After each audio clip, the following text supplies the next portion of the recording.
Hi all, welcome to today's topic. Today I want to go over 5 different things that I wish I would have known when I first started doing my food delivery gigs.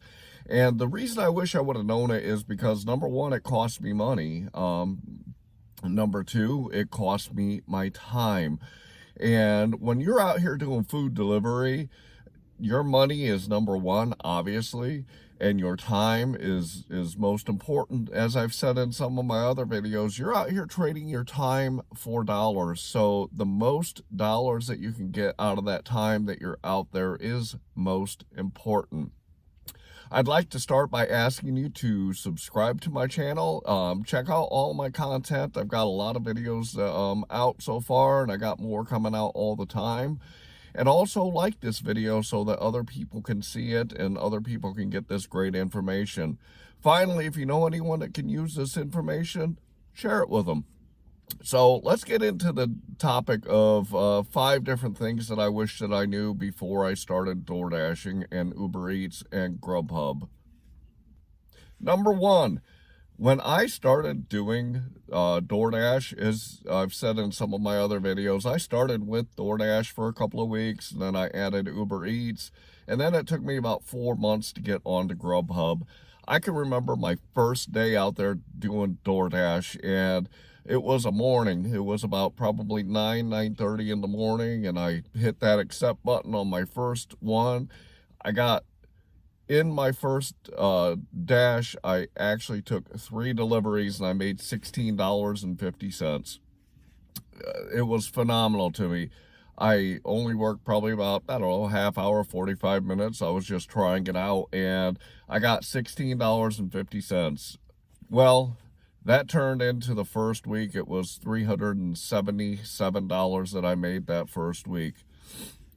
After that first week, I really was anticipating what I was going to earn. I was really anticipating getting out there all the time.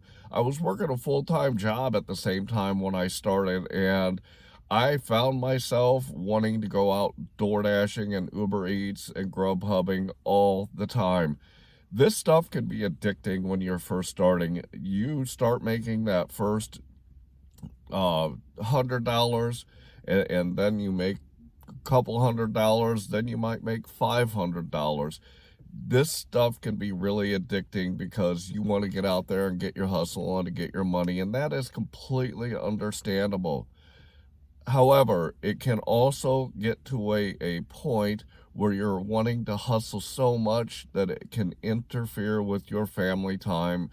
So although you are out there getting the money that you need, make sure that you're always taking that work-life balance and making sure you're keeping that in check, because although the money can be good and it can be very helpful for you to get to where you need to be, it can also get you to a point where you're working so many hours, either if you've got a full-time job and you're doing this part-time, or if you're doing this full-time, it can get to a point where the food delivery gigs are interfering with your work and your home life balance. So make sure that you're always keeping in check that work-life balance to make sure that you're doing what you need to do outside of the food delivery gigs to make your life happy and to make your family happy. So even though it's addicting, it can be addicting just like a drug, just like food, just like other things that people do that they are addicted to. So make sure that you keep that work-life balance. Number 2, I want to talk to you a little bit about the actual pickup times that the app gives you. Understand that the pickup times on the apps are recommended. They are not set in stone. These are not times that the order is definitely going to be ready for you. You might run into a situation where it's a morning and it's not too busy, and a restaurant might get an order done minutes before that recommended time is hit. So it might be done early. It might be also a really busy time, let's say on a Friday night or a Saturday night, and although it says that it's supposed to be ready at 5:30 p.m., they might not get it done till 5:40 or 5:45. So my recommendation is to go to the restaurant as soon as you can to see where the order is and if it's ready. And if the restaurant has the order ready by time you get there, you can grab it and go. If the order does not have it ready, ask them how long it's going to be until it's going to be ready. And if it's going to be 15 or 20 minutes, maybe a half an hour if they're really busy, that gives you an opportunity to jump onto another app and grab an order that you can go grab and get quickly, so that you can make more money during that time period instead of just sitting at that restaurant waiting on it. I've talked about this in a lot of my other videos. I know in my marketplace on each day and the time of day when restaurants can quickly get me the order. So number one, I choose my orders based on that knowledge. If I know that there's a restaurant that's going to take forever to get me an order, I don't take those orders. I know that there's restaurants that I can get those orders quickly, so I will jump on those every time if the pay and the miles are right. So make sure that you are going to the restaurant to find out when the order is going to be ready, and really start to learn and know and understand your marketplace so that you can know that on a particular day and at a particular time, a particular restaurant will either be quick or they'll be slow. I did another video where I talked about BW3. I love the people there. I love the restaurant. It's a really good place. There are times that I will take orders from BW3 because I know that I can get that order quickly because it's a little bit slower time, maybe during lunchtime or maybe early afternoon. When they're not so busy, I will take orders from BW3 all the time.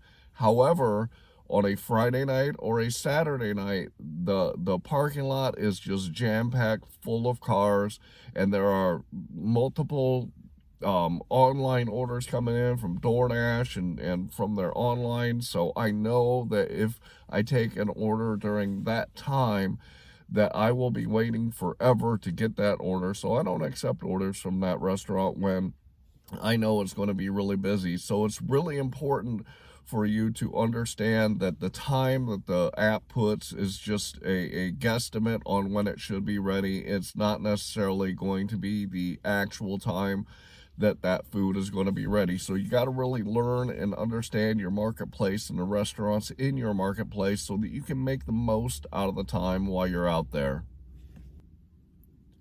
Number 3, I want to talk to you about hotspots, and I've covered hotspots in a couple of my other videos. Understand that when a app gives you a hotspot, they define, say, this is our hotspot, you need to go here to get orders. That's not necessarily where you're going to make the most money, and here is why.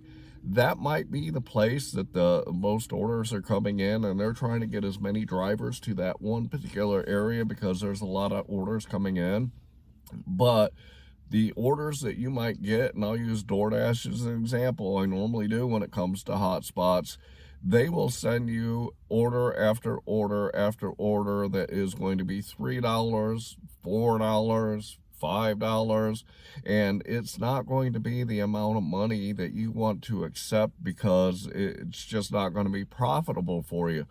So when it comes to the hotspots, if you're brand new, start with the hotspots as you're learning your marketplace, and then expand out so that you can learn your marketplace and know where the restaurants and the customers are that you can get the higher paying and higher profit orders instead of relying on the hotspots that the platform tells you.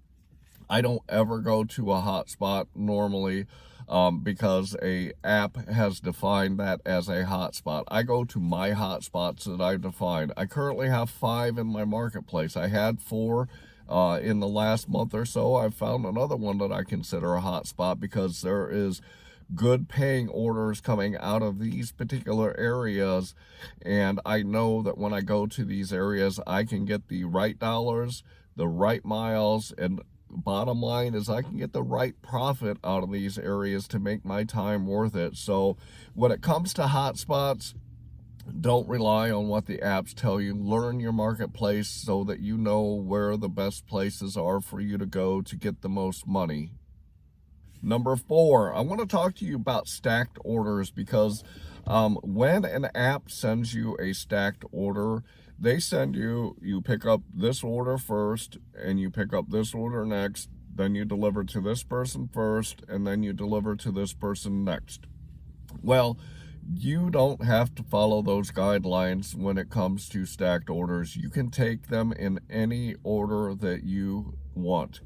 What do I mean by this? Let's say you get an order from Chipotle, and then you get another order from Panera Bread to pick up 2 orders and then deliver them. If you know that Chipotle is really slow and it takes a long time for them to get the orders, and then you know that Panera Bread is really quick and they are quick about getting the orders to you, so what you can do is this: even if the platform puts Chipotle as your first pickup, you can actually go in and switch it to where you go to Panera Bread first, go grab that order, so you're allowing Chipotle the time they need to finish the order without you having to sit there and wait for it. So you can switch around what the order is that you pick up based on what you know those restaurants are going to do. So in that scenario, even if they put Chipotle as your first pickup, then Panera Bread, head over to Panera Bread, grab that order, and then go to Chipotle and pick that order up also. The same is true with the drop-offs. When they put the drop-offs in there, they just put them in the order that the orders were received.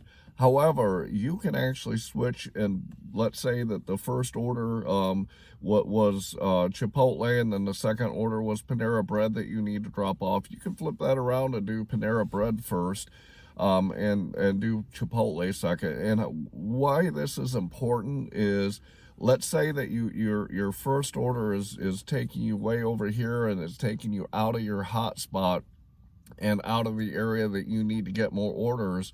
You can take that order first, and then if this second order will take you back into your hotspot, into your area where you can get more orders, drop that one off second, so that when you end the stacked order, you'll be in an area where you can get better orders and make more money. So understand that with stacked orders, you don't have to do them in the order that the platform gives you. You can change it up and make it work to what you're doing out there in your marketplace. Number 5, the final one, I want to talk to you about acceptance rating. And I actually did a whole video on acceptance rating, and I'll put it right up here so that you'll have that video to watch. But I run into so many new Dashers and Uber Eats drivers and GrubHub drivers out here. I ran into one a couple of days ago that was literally was the first day they were out there, and I kind of struck up a conversation with her. As I told you in some of my other videos that I do, I'm always out there talking to other Dashers, and this particular woman, she said, yeah, I just started today, and so how's it going? And she was like, well, it's going okay. They seem to be sending me a lot of small orders. And I said, well, you don't have to accept them. And she was like, really? And I said, yeah, your acceptance rating doesn't matter on these platforms because you're an independent contractor, so you don't have to accept something if it doesn't fit into your criteria. And just like all brand new people, like when I was brand new, I thought that I had to accept at least a high percentage of orders to be able to maintain and stay on the platforms. And this is absolutely not true. You are a business owner. You are an independent contractor. You're not an employee on these platforms, so they cannot tell you what you have to take and what you don't have to take. So don't worry about your acceptance ratings on these platforms, because if you try to accept everything, you're not going to make a profit. You're not going to make money. So understand when it comes to acceptance ratings that you accept the orders that are going to get you what you need and get you the right dollars, the right miles, and the right profit. Because the bottom line is, at the end of the day, the amount of profit you make is what's most important. So your acceptance rating, I currently on DoorDash, I sit anywhere between about 10 and 15% is my acceptance rating on DoorDash. On GrubHub, I'm typically anywhere between 30 and 40%. And then on Uber Eats, I'm sitting typically around 75, 80% acceptance rating, because that's how they work in my marketplace. And that's what I can get and from the platforms that are going to give me a very profitable amount. So make sure that you know what your acceptance rating is for each of the platforms, and understand that you can decline as many as you want, and there's nothing that they can do. There's no penalties. They don't send you like lower orders or worst orders because you declined. Their only mission, their only goal is to get the orders in the system fulfilled by the drivers that are out there doing DoorDash. So if you want to be in that group that makes that $25 to $30 an hour that I talk about, make sure you're only accepting those orders that'll get you there. Bottom line. If I would have known these things when I started, then I would have been much more profitable, and I wouldn't have wasted so much of my time in the beginning. So I hope that you found that these 5 tips useful, and I hope that these help you change what you're doing a little bit so that you can make the money that you want to make. Remember, when you're out here doing these food delivery gigs, what is most important is what you can do for your family and you, and that's the bottom line. Nobody else matters. Other drivers don't matter. The platforms don't matter. What you can do for you is most important. So make sure that if you learn something out of this, these 5 different things that I talked about today, apply them so that you can be out there making more money, and you can make the most money that you can while you're out here. I'd also like to ask you to subscribe to my channel. If you've watched 3 or more of my videos, go ahead and hit that subscribe button. Also, please like the videos so that my content will get out in front of more people. And also, if you know anyone at all out there that can use this information to help them do better in the food delivery gigs, please make sure that you share this video with them. I hope that you're out there getting the money that you guys need and the money that you guys want, and you're making that $25 to $30 an hour. And with that, I'm going to say thanks.